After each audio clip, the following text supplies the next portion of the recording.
So, Peter, your investing philosophy is often summed up as buy what you know. And there's some truth to that, and it's also often way oversimplified. Sure. Can you explain what you did mean by that and what you didn't mean?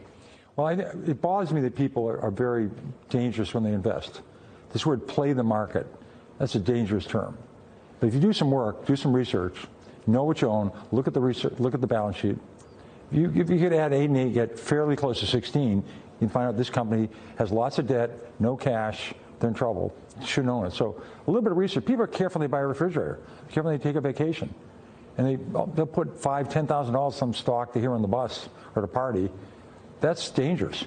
So when you say buy what you know, you also thought that the regular investor might be able to get an inside advantage by sticking to an industry he's familiar with or seeing something that she realizes is a great product.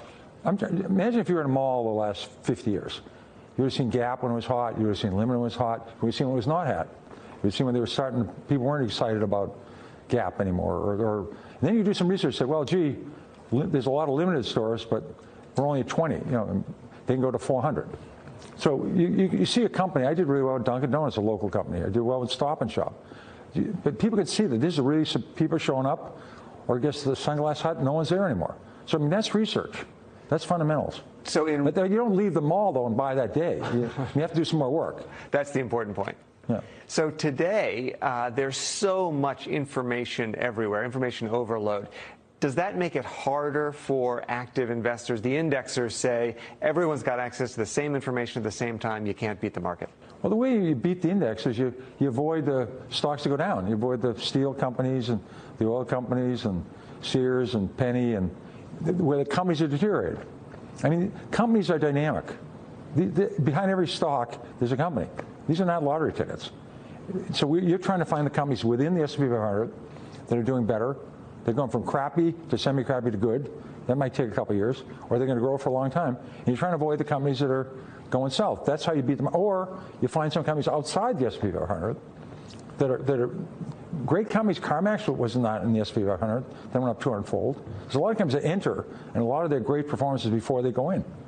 Now, a lot of people, when they're lucky enough or smart enough to get a company that's going up, they take their profits. Right. And you made the case in a book that you should actually hang in there with the really great stocks, and you even got a call from Warren Buffett as a result. Yeah, in 1989, I'm at home, and the phone rings, and I thought it was one of my friends, but one of my daughters, I think it was 6-year-old Annie, picked up and said, gee, guess there's a Mr. Buffett online? I said, this got to be a joke. So I pick it up, and this Warren Buffett, I'm from Omaha, Nebraska. You know, I read your book. My annual report's due in 2 weeks. Can I use the line? He said it all in about 7 seconds. And I said, that's great. I'd love to do it. What's the line? He said, I love this. It's been waiting to do this. When you sell your great companies and add to the losers, it's like watering the weeds and cutting the flowers. And he said, I want to put it in. He said, if you ever come to Nebraska, you don't call me, your name will be mud all over Nebraska. So did he call him? Oh, yeah. Several times we played bridge together. We've had several meetings. Great guy. Another point you've made, and this is, I think, particularly relevant 10 years into a bull market, is that I think you said more money has been lost anticipating a downturn than actually in the downturn. Can you explain? Well, obviously, the market's gone up tenfold since I stopped running Magellan. So you make more money on the upside. The market's going to be a lot higher 10 years from now, 20 years from now, 30 years from now. Trying to predict the market is really a waste. I don't know what it's going to do. It can go down.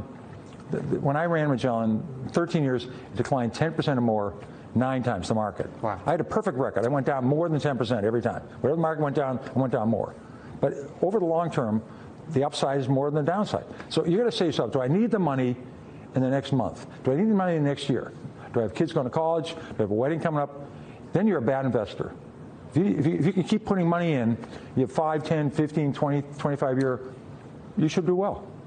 One thing we're thinking a lot about at Barron's is the secular changes we're seeing in the market, where there's so much disruption that we wonder if certain industries, they may be cheap and they may just keep on getting cheaper. I mean, retail would be an obvious one in some cases, victims of Amazon. But even the auto industry, very low price earnings multiples. Maybe the market sees something. Do you think secular changes is moving more rapidly now than it did in the 80s when you were running money? No, I saw the textile industry deteriorate. I was recommending all the stocks on the way down. I saw the shoe industry go away.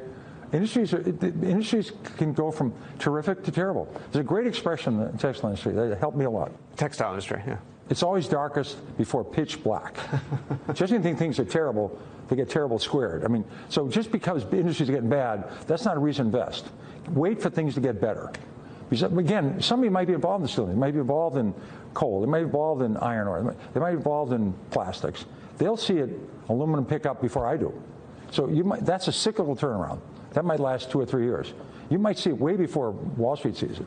One broad area that you've recently said might be interesting is energy, and it's very unloved on Wall Street right now. What do you see in there? Well, the difference between a glut right now and a shortage is like 1 million barrels a day. You know, the world consumes 100 million barrels a day, 1 million each way. So if the economy stays okay, and these shale wells, you do 1,000 barrels a day the first month, a year later they're 300. Wow. And then they're 150. Big drop off. It's a real treadmill. And right now there's no private equity money, there's no IPOs, there's no bond market, the banks want out, private equity wants out. Shale's going to slow down. So these people think that shale is going to keep growing 2-3 million barrels a day. We've gone from 5 million barrels in the U.S. producing to 12.5. People think that's going to continue. I don't believe it will.